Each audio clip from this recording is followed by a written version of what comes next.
মুসুর ডালের কোফতা গ্রেভি কারি রেসিপি। তো চলো বন্ধুরা, বাড়িতে মাছ মাংস ডিম না থাকলে তখন যদি কিছু একটা ভালো মন্দ খেতে ইচ্ছে হয় তাহলে কি না খেয়ে থাকবো? তো ঘরে তো মুসুর ডাল সবারই থাকে। চলো ঝটপট বানিয়ে নিই মুসুর ডালের কোফতা কারি গ্রেভি রেসিপি।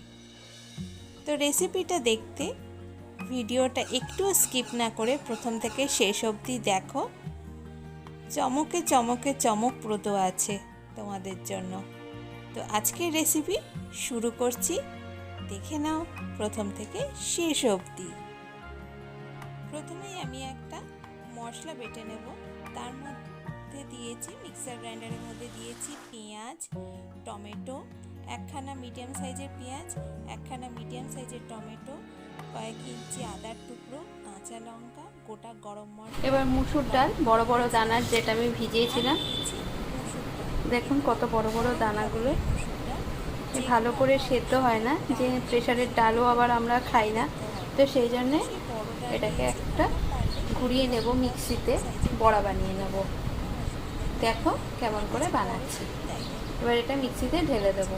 এটাকে আমি মিক্সিতে একটু পেস্ট করে নেব, এমনভাবে পেস্ট করব মানে বাটবো যাতে একটুও বড় দানা না থাকে। এরপরে আমি দিয়ে দিলাম স্বাদ মতো লবণ। অন্যদিকে আমি কড়াইতে সর্ষের তেল দিয়ে সাদা জিরে ফোড়ন দিয়েছি। আর প্রথমেই গ্রেভি কারিটার জন্য আমি নিয়েছি একটুখানি সেদ্ধ করা আলু, যে আলুটা আমি একটু হাতের সাহায্যে একটু ভেঙে ভেঙে দিয়েছি, তাতে এবড়ো খেবড়ো মতন হয়ে রয়েছে। এরপরে আমি যে পেস্টটা দেখালাম মানে মিক্সিতে করে রেখেছি সেইটা দিয়ে দিলাম। আর মিডিয়াম আমি ফ্লেমটাকে রেখেছি। এবার খুব ভালো করে ওই আলুর সাথে ওই মশলাটাকে কষিয়ে নেব। এবারে ডালের মধ্যে দিয়ে দিয়েছি জোয়ান, কাঁচা লঙ্কা, লবণ, এটা কাঁচা লঙ্কা কুচি, লবণ, পেঁয়াজ কুচি, আর সামান্য একটুখানি খাবার সোডা, আর এছাড়াও দিয়েছি বেসন। বেসনটা কিন্তু আমাকে টাইট ভাবটা আনতে সাহায্য করবে, আর আমি যে মাখবো সেটাতেও একটু বড়াটাকে ধরে রাখবে। তো আমি ঘুরিয়ে ঘুরিয়ে বাটিটা ঘুরিয়ে ঘুরিয়ে মেখে নিচ্ছি। আপনারা চাইলে হাতের বদলে স্পুনও ইউজ করতে পারেন। আমার হাত দিয়ে সুবিধা, তাই আমি হাত দিয়েও করলাম। খাবার সোডা খানিকটা দিয়ে দিলাম। খাবার সোডা খানিক দেওয়ার পরেই কিন্তু আমি বড়াগুলোকে খুব তাড়াতাড়ি তেলে ফ্রাই করে নেব। দেখো কেমন করে ডালটা কিন্তু আমার বেশ ভালো মিহি করে বাটা হয়েছে। এরপরে গ্রেভিতে চলে আসি। গ্রেভিতে আমি দিয়ে দিলাম পরিমাণ মতন লবণ। গ্রেভিটা কিন্তু এখানে আমার সমস্ত যে জল ভাবটা ছিল সেটা শুকিয়ে এসছে।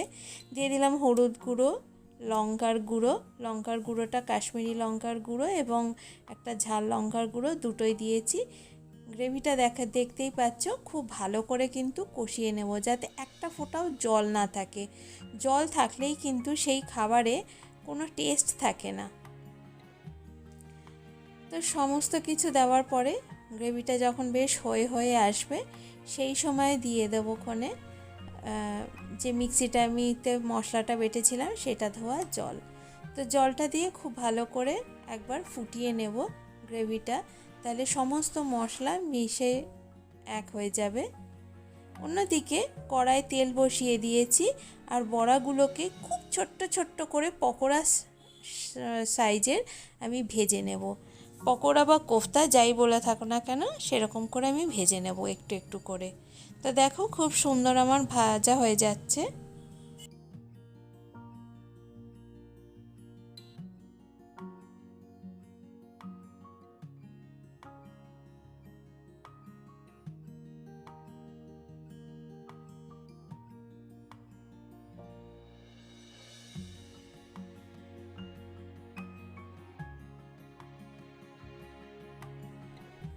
অন্যদিকে গ্রেভিটা দেখে নেব। গ্রেভিটা বেশ সুন্দর ভালোভাবে ফুটে উঠেছে ও সমস্ত মশলা কিন্তু আমার মিলেমিশে বেশ ঘন একটা থকথকে গ্রেভির মতন হয়ে গেছে। তো এরপরে বড়াগুলো আমি আলতো করে এক পিঠটা হয়ে যাওয়ার পরে আর একটা পিঠ ঘুরিয়ে দিলাম, ছেঁকে তুলে নেব ও ডাইরেক্ট ওই গ্রেভির মধ্যে বা ঝোলের মধ্যে দিয়ে দেব। এখানে যতটা গ্রেভি বা ঝোল দেখা যাচ্ছে গ্রেভি আছে, ততটা কিন্তু বড়াটা কিন্তু টেনে শুকিয়ে যাবে, যেরকম আমি দেখিয়েছি ঠিক এরকমভাবে। তো সেই জন্য আপনারা যদি একটু ঝোল ঝোল খেতে পছন্দ করেন, ঝোলটা একটু বেশি দেবেন।